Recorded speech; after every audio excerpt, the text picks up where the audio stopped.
the ability to live from the income of your personal resources. Meaning, at that point, you wouldn't have to work, that is, to make a living, or work to earn money, because now you have enough income from your personal resources. You would then simply work for accomplishment, you would work for pleasure, you would work for joy, you would work for whatever. But from that point on, once you became financially independent, you wouldn't have to work anymore in terms of supporting yourself, in terms of like making a living. That you can become someday financially independent and live from the income of your personal resources. Now, here's the next question. How do you wish to live? There's a difference between modestly and extravagantly. If you wish to live extravagantly from the income of your personal resources, you'd have to have a lot more personal resource. But if you wanted to live modestly, and if that life would suit you, modest in terms of what it would require to, support your daily living, if that was fairly modest, not the ambition of your goals, but modest in terms of the money you would require to live comfortably, it doesn't take that much personal resources. I mean, it doesn't take $100 million, it doesn't take $50 million, it doesn't take, you could live fairly well on $120,000 a year even after paying taxes. But it depends on how you wish to live. It depends on your own personal lifestyle. Now, if you need a mansion in every major city in the world, it's going to take more personal resources, right? But to be free of anybody to have financial claim on you, and to be free to live in a fairly easy manner, all you need is a certain amount of personal resources to be able to live from the income of those resources. Here's what we call that, whatever those dimensions are: financial independence. Now, here's one more exciting thing beyond that to be exciting, and that is debt-free, to where no one has a claim on your personal resources. Economics is major. Putting together your economic plan. My mentor asked me for my financial plan when I was 25. Of course, I didn't have one. Just like a list of goals I didn't have. But a financial plan. Now, here's what's important. My mentor said it's not the amount that counts, it's the plan that counts. Because I offered him the excuse. I said, if I had more money, I'd have a better plan. He said, no, if you had a better plan, you'd have more money. I'd been working 6 years. And once in a while now, the creditors were calling. See, after 6 years, he suggested to me after 6 years of economic activity, I should be at least 1/3 of the way to building a financial wall around my family nothing could get through. And how far away was I from being 1/3 of the way? Like 1,000,000 miles. And the key is to not just live in the right country, but to have the right plan. So it's the plan that counts. Now here's what you do. You start with some plan and then refine it as you go.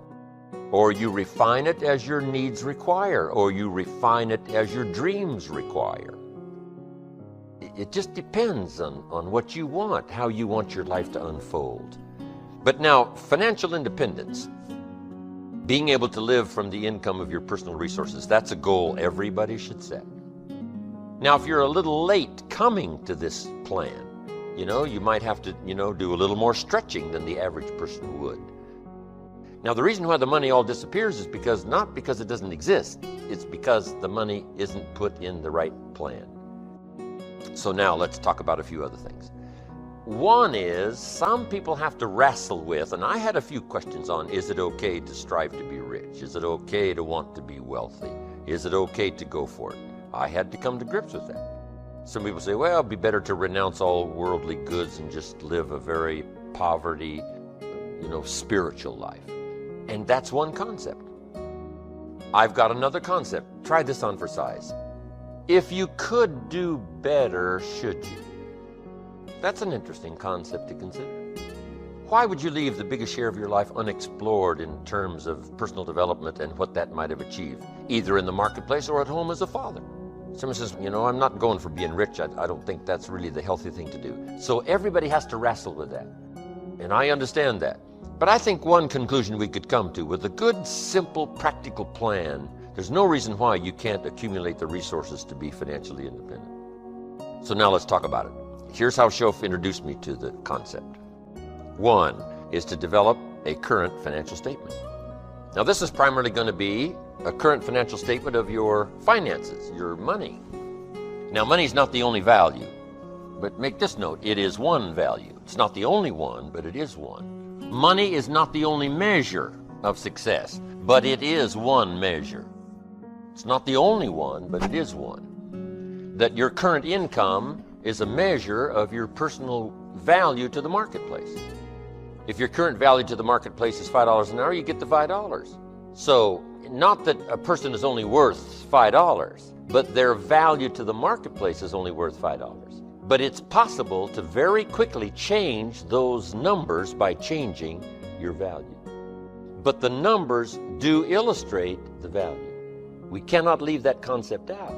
So somebody says, you mean where I am financially is an illustration of who I am? And the answer is yes. Now, it's not the only measure. I'm not saying it's the only one, but I'm saying it is one. There's a lot of other ways to measure a person's value as a father, person's value as a mother, person's value as a friend, as a colleague. But we can't leave the money out. Now, here's why money is an easy measure. It's easy to count. Say, how are you doing? Well, there's a lot of, things we could throw out there about how you're doing. And when we say financially, that's easy. Let's count. So my mentor said, let's come up with a financial statement. I said back then, what is a financial statement? I didn't know. So here's what he said.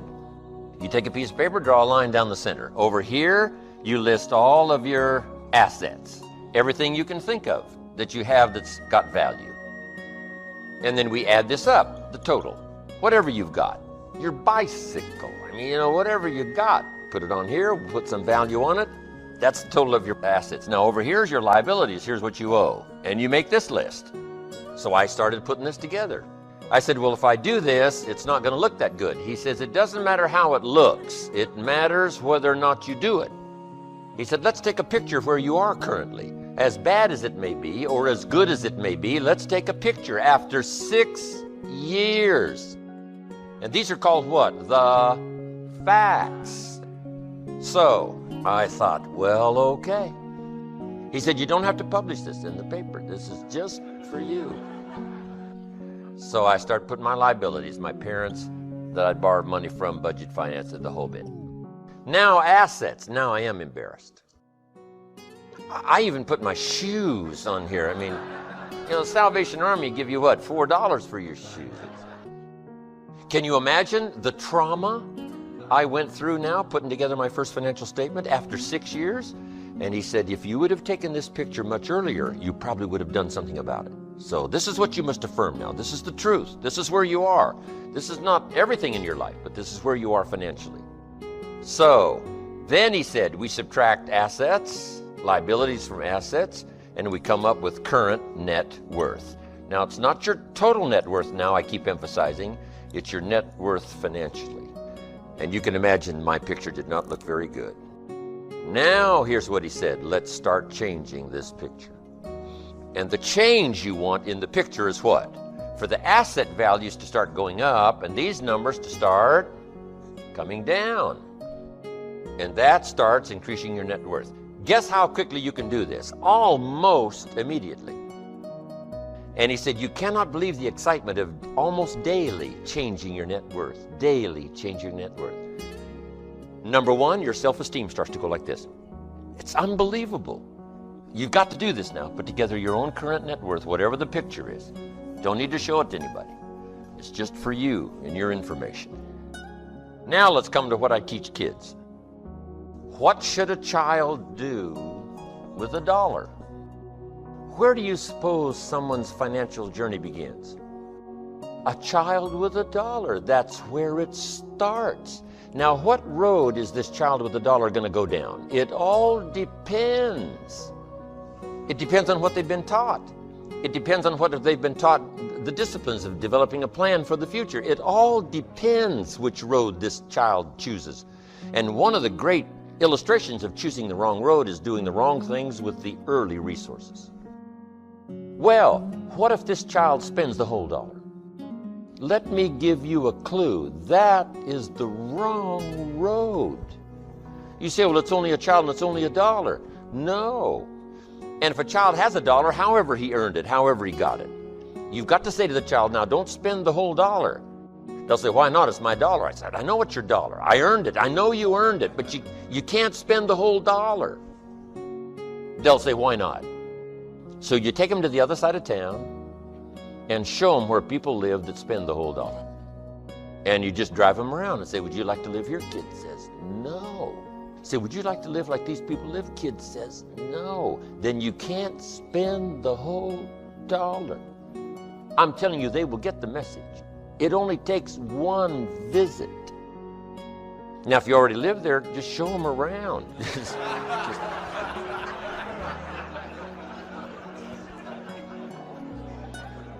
Good time for confession. Don't do what I did, wind up on this side of town. Let me show you a plan, my son, how to get to the other side of town. See, there's nothing better than the truth.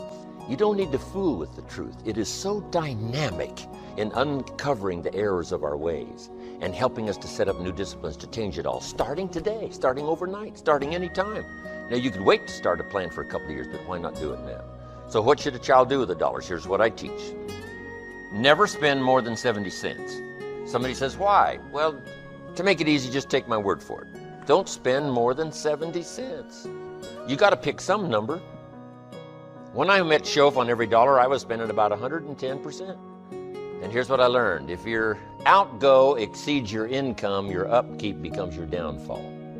I found that back then it was easy to make $4,000 a month and go broke. Somebody says, how could you make $4,000 a month and go broke? It's easy. Spend $5,000. And if you spend $5,000, it's what? Inevitable.